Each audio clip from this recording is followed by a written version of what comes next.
तर hello everyone. तर मला आत्ताच Instagramवरती एक मेसेज आला, DM आला की दादा मला YouTube चॅनल सुरू करायचं आहे. मला कंटेंट क्रिएशन आणि एडिटिंगमध्ये आवड आहे, पण मी इंजिनिअरिंगला ॲडमिशन घेतलं ते कॅन्सल करू का?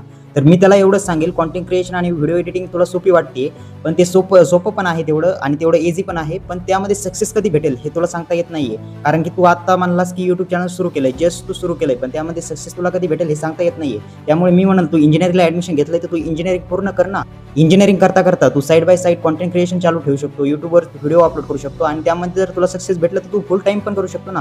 पण सध्या इंजिनिअरिंगला ॲडमिशन घेतलंय, तू इंजिनिअरिंग सुद्धा कर ना. म्हणजे तुला फर्स्ट प्लॅन राहील इंजिनिअरिंग आणि सेकंड प्लॅन राहील कंटेंट क्रिएशन. तू डेलीचे 1 to 2 आवर्स देऊन तू कंटेंट क्रिएशन करू शकतो आणि त्यामध्ये जर सक्सेस भेटलंस तर तू फुल वेळ पण करू शकतो. पण तू असं करू नकोस की ॲडमिशन कॅन्सल करू नकोस. कारण की तू जर एज्युकेशन स्टॉप केलं आणि तुला जर कंटेंट क्रिएशनमध्ये सक्सेस नाही भेटलं तर तू करणार काय? त्यामुळे मी तुला सजेस्ट करेल की इंजिनिअरिंगला ॲडमिशन घे आणि साइड बाय साइड 1 ते 2 तास देऊन तू तुझं कंटेंट क्रिएशन पुढे नेऊ शकतो आणि त्यामध्ये सुद्धा सक्सेस होऊ शकतो. तर मी एवढंच सांगेल, तू इंजिनिअरिंगला ॲडमिशन घेतलंय तर इंजिनिअरिंग कर आणि साइड बाय साइड तू कंटेंट क्रिएशन पण करू शकतो.